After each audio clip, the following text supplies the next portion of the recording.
ఇద్దరు ఆడబిడ్డల నేతృత్వంలో ఈ జాతరకు అద్భుతమైన ఏర్పాట్లు చేసే అవకాశం దేవుడు నాకు మా సోదరిమణులకు ఇచ్చిండ్రు. ఇది అరుదైన సందర్భము, ఇది ఒక అద్భుతమైన సన్నివేశం.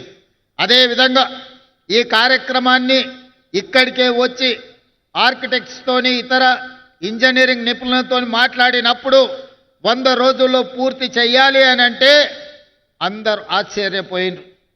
ఆ రోజు వరంగల్ జిల్లా ఇన్ఛార్జ్ మంత్రి శ్రీనివాసరెడ్డి గారికి నేను ఒక మాట చెప్పిన, ఏది ఏమైనా 600 అక్కడి సూర్యుడు ఇక్కడ ఉదయించిన జనవరి 28 తారీఖు జాతర ప్రారంభమయ్యే లోపల ఇక్కడ పనులు పూర్తి చెయ్యాలి.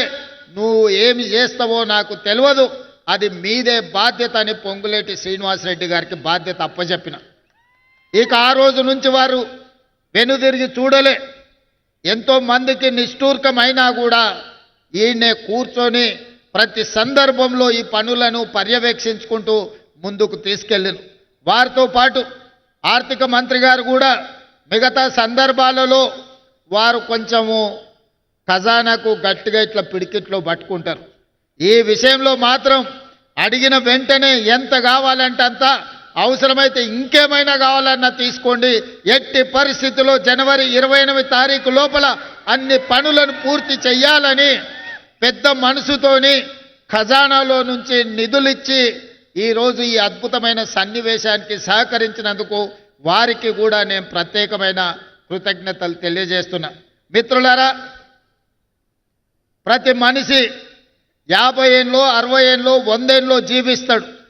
కానీ అతను మరణించిన రోజు అతని కుటుంబ సభ్యులు కానీ అతనికి తెలిసిన వాళ్ళు కానీ అతని జీవిత కాలంలో ఏమైనా ప్రజలకు ఉపయోగపడే పని చేసిండా అని వెనుదిరిగి చూసుకుంటే చాలామంది జీవితాలలో శూన్యం కనిపిస్తుంది. కానీ నాకు ఒకవేళ ఏ రోజైనా మరణం అంటూ వస్తే ఆ రోజు వెనక్కి తిరిగి చూసుకున్నప్పుడు సమ్మక్క సారలమ్మ జాతరకు అద్భుతమైన ఏర్పాట్లు చేసి గిరిజనులకే కాదు గిరిజనేతర సోదరులకు కూడా ఒక మంచి పుణ్యక్షేత్రాన్ని అందించిన అనే సంతృప్తి మిగులుతుంది. ఇది అరుదైన అవకాశం. 800 సంవత్సరాల చరిత్ర కలిగిన సమ్మక్క సారలమ్మలు కాకతీయులపై పౌరుషాన్ని ప్రదర్శించి కాకతీయుల మీదనే కత్తి దూసిన ఆడబిడ్డలకు గొప్పగా ఈ ఏర్పాట్లు చేయడము నాకు జీవితకాలం గుర్తుండిపోయే సందర్భం. అందుకే ఈనాడు మొత్తం మంత్రివర్గాన్ని రాష్ట్ర ప్రభుత్వాన్ని ఇక్కడికి తీసుకొచ్చి సమ్మక్క సారలమ్మ సన్నిధిలో 2023 ఫిబ్రవరి 6 తారీఖు నాడు ఏ మొక్కైతే మొక్కినమో ఈనాడు ఆ మొక్కును చెల్లించుకున్నాము. ఈ సంతృప్తి జీవితకాలం గుర్తుంటుంది. ఖచ్చితంగా ఇక్కడ